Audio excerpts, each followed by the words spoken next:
আজকের চাকরিটা বাদে 12টা চাকরির ইন্টারভিউ দিয়ে দিলাম, কিন্তু একটা ইন্টারভিউ তো পাস হয়নি। শালার আমার কপালটা কেন এরকম।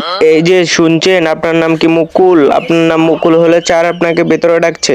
হ্যাঁ জনাব, আমার নামই মুকুল, আমি এক্ষুনি ভিতরে যাচ্ছি।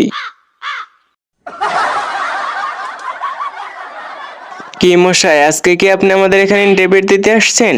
হ স্যার, আজকে আমি আইসি আর কি ইন্টারভিউ দিবেন লাই। আচ্ছা ঠিক আছে, এখন আপনি বসুন। তো এর আগে আপনি আর কোথায় কোথায় চাকরি করেছেন? স্যার এর আগে তো আর কোনানে চাকরি করি না, তো বারোয়ানে ইন্টারভিউ দিছি, কিন্তু হে চাকরি এখানে আর ভালো লাগে না, হিয়েনা চাকরি করি না। হ্যাঁ হ্যাঁ বুঝেছি, আপনার অনেক অভিজ্ঞতা। তো আপনার নামটা কি এখন বলুন তো একটু। স্যার আর নাম হইল গিয়া ময়ে ময়ে। এই মিয়া ঠিক করে বলেন আপনার নাম কি? কি কন স্যার, সবাই ময়ে ময়ের ভাষা বুঝে, শুধু আপনি বুঝেন না। আমার নাম হইল গিয়া মোতালেব প্রধান স্যার।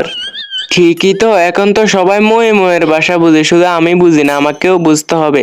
তো এটা বাদ দিন, আপনার বাপের নাম কি বলুন তো দেখি। স্যার ময়ে ময়ে এর মানে কি? কি কন স্যার, এর মানেও বুঝেন না? এর মানে হইল গিয়া মোতাওয়াল্লি প্রধান স্যার।